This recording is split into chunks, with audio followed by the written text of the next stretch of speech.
Le R2 était un fortin construit en haut d'un piton rocheux. Il dominait la plaine environnante et la bande de terre de plusieurs kilomètres de large située en zone interdite face au Maroc. Cette zone interdite était en territoire algérien. Elle était séparée du reste de l'Algérie par un réseau électrifié. Comme je l'ai déjà expliqué précédemment, ce réseau courait de la mer jusqu'aux confins du Sahara. Côté Maroc, un double grillage de barbelés, en forme de spirale, était longé par une ligne électrifiée sous tension de 5000 volts, puis deux nouvelles bandes de barbelés côté Algérie achevaient de séparer la zone interdite du territoire algérien. Entre ces deux derniers réseaux de barbelés, une route non goudronnée longeait le barrage sur toute sa longueur. Cela permettait, le jour et la nuit, à des véhicules de circuler et d'aller vérifier l'état de cette barrière établie pour éviter que des rebelles, les Félagas, puissent s'introduire en provenance du Maroc. Ce contrôle qui était effectué chaque nuit s'appelait la herse. Un véhicule militaire surmonté d'une mitrailleuse et servi par 3 hommes, un gradé, le chauffeur et le soldat en charge de la mitrailleuse, parcourait un aller-retour entre deux postes, par exemple entre le R1 et le R2.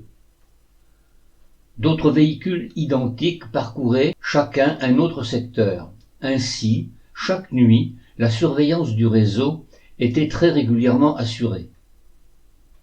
À l'intérieur du fortin, un canon, normalement destiné au tir sur des aéronefs, servait à bombarder d'éventuelles tentatives de passage de Félagas.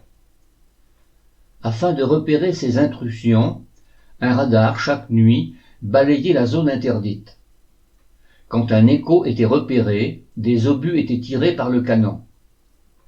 La précision du tir n'était pas toujours parfaite, ces mortiers n'ayant pas été conçus à l'origine pour des tirs à terre.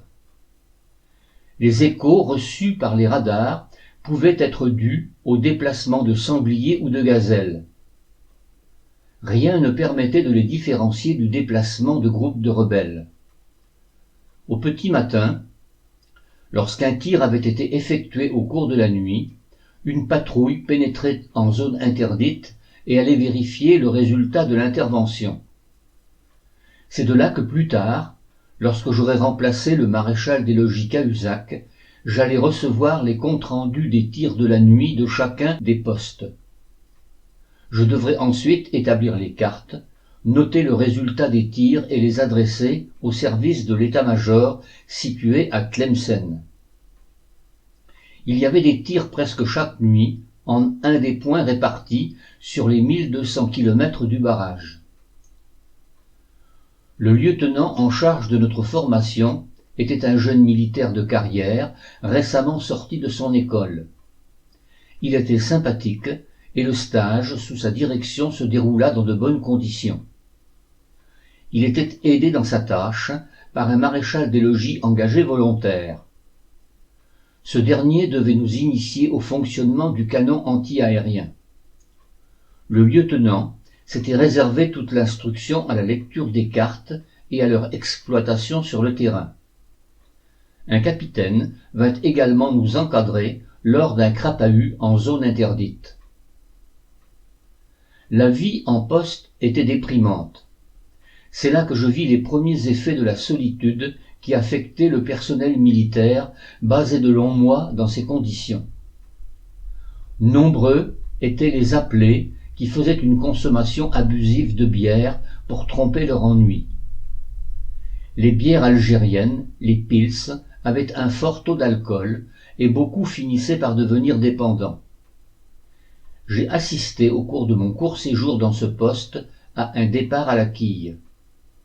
Les libérés, pour fêter leur retour, s'étaient munis chacun d'une caisse de 12 bouteilles. Chacune de ces canettes contenait 33 centilitres. Cela se termina par une beuverie. La plupart étaient en piteux état au moment de monter dans le convoi qui devait les conduire à l'embarquement pour la France. Le peloton s'achevait. Nous allions subir une dernière épreuve où nous allions devoir montrer les acquis durant notre formation. Mon moral était au plus bas. Je n'avais toujours pas reçu de nouvelles de Michel. J'espérais toutefois qu'une lettre m'attendait à la BCS.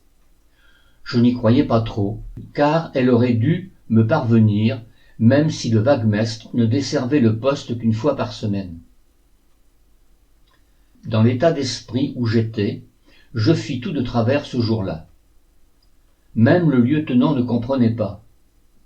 Pourtant, durant le stage, j'avais montré ma totale maîtrise dans l'utilisation des cartes. Même dans cet exercice où j'excellais, je ne commettais que des erreurs.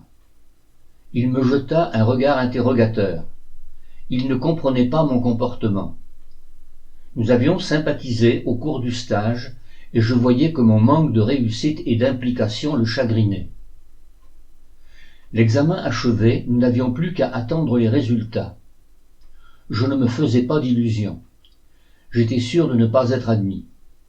Mon comportement durant l'examen ne me laissait aucun doute sur la sentence finale. L'attente se prolongeait de façon anormale. Les véhicules qui devaient nous ramener, chacun dans nos postes respectifs, étaient prêts à prendre la route. Certains, parmi nous, étaient dans des postes éloignés, bien après Mecheria, ville située dans le sud, au pied de l'Atlas saharien, aux portes du désert du Sahara. Le lieutenant finit par apparaître avec la liste des résultats. Il annonça le nom des reçus dans l'ordre du classement. Nous étions 15. Je fus nommé en dernier. J'étais reçu, non pas, comme l'avait exigé le capitaine Morin, comme major de la promotion, mais bon dernier. Mes camarades vinrent me remercier après la proclamation des résultats. Personne n'avait été dupe. Mon manque d'implication avait fortement embarrassé les autorités militaires. La longueur de l'attente au moment des résultats avait dû avoir pour origine un long appel téléphonique avec les gradés de la BCS. Le peloton avait été organisé uniquement pour leur permettre de me nommer sous-officier. Habituellement, ce genre de stage se déroulait en métropole avant l'envoi des appelés du contingent en Algérie. Il était indispensable que je sois reçu à cet examen. Par contre, mes notes obtenues ne permettaient pas que je sois admis avant d'autres appelés présents à ce stage. Le lieutenant avait dû être intransigeant, et il avait raison. Je n'étais donc pas recalé, mais cela avait dû permettre à quelques-uns de mes camarades d'être également reçus, alors qu'en d'autres circonstances, ils ne l'auraient peut-être pas été. C'est ce qui expliquait qu'ils soient venus me remercier après l'annonce des résultats. Le retour à la BCS ne fut pas glorieux. Je fus convoqué par le capitaine Morin, qui était ivre de colère. J'eus droit à un savon en règle. « Vous deviez être élevé au grade de brigadier au prochain mouvement. Vous ne le serez pas, me dit-il en guise de conclusion. Vous resterez deuxième classe. » Cela me laissait complètement indifférent. Par contre, ce qui me chagrinait le plus, c'est que je n'avais toujours pas reçu de nouvelles de Michel.